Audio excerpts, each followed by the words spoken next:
এবার মনে হয় কপাল খুলে গেল নেইমারের। রদ্রিগোর ইনজুরির পর ব্রাজিল দলে রদ্রিগোর মতো একজন খেলোয়াড় এখন খুব দরকার, যে একসাথে লেফট রাইট এবং নাম্বার 10 রোলে খেলতে পারে। আর এই মুহূর্তে এই জায়গায় নেইমার ছাড়া বেটার কোনো অপশন নেই কার্লো আনচেলত্তির কাছে।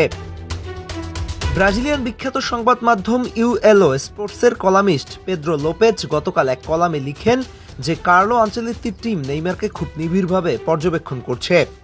কার্লো রদ্রিগোর অল্টারনেটিভ হিসেবে এমন হয়তো নেইমারকে ক্রোয়েশিয়া এবং ফ্রান্সের সাথে ম্যাচে ডাকতে পারেন।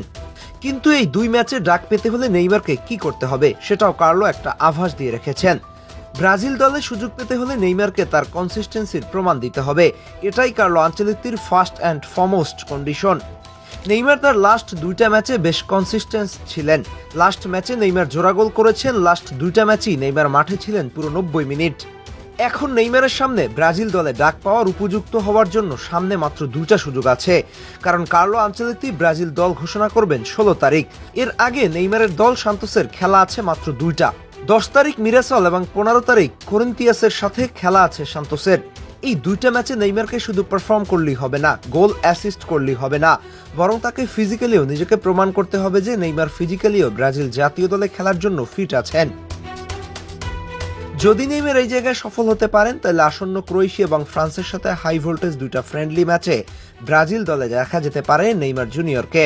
কলামিস্ট পেদ্রো লোপেজের কলাম থেকে আমরা দেখতে পাই, তিনি বলেন যদি নেইমার সর্বোচ্চ লেভেলে ভালো পারফর্ম করে, বিশেষ করে যদি শারীরিকভাবে সে নিজেকে প্রমাণ করতে পারে, তাহলে তার দলে সুযোগ পাওয়ার সম্ভাবনা বাড়বে। পেদ্রো লোপেজ আরও বলেন এই সুযোগ আরও বেড়ে যাবে যদি এস্তেভা উইলিয়ান নেক্সট ম্যাচের আগে তার মাসল ইনজুরি থেকে পুরোপুরি রিকভার করতে পারেন। আর রদ্রিগোর হাঁটুর ইনজুরির কারণে যেহেতু রদ্রিগো আউট হয়ে যাচ্ছেন পুরো বিশ্বকাপের জন্য, তাই নেইমারের এখন সুযোগ আছে। এখানে একটা বিষয় খুব স্পষ্ট, কার্লো আনচেলত্তি নেইমারের ফর্ম, স্কিল, পারফরমেন্স এসব নিয়ে চিন্তা নেই। এসব ব্যাপারে কার্লো চোখ বন্ধ করে নেইমারকে দলে সুযোগ দিবেন, কিন্তু আমরা খেলার মেলায় বারবার একটা কথাই বলে আসছি, নেইমারকে ব্রাজিল দলে চান্স পেতে হলে তাকে ফিজিক্যালি পুরোপুরি ফিট হতে হবে। কার্লো আনচেলত্তি দেখতে চান নেইমার ফিজিক্যালি ফিট ও কনসিস্টেন্সি তিনি পারফর্ম করে যাচ্ছেন, আর এই জিনিস নিশ্চিত করতে পারলে নেইমারের জন্য ব্রাজিল দরজা খোলা থাকবে সব সময়।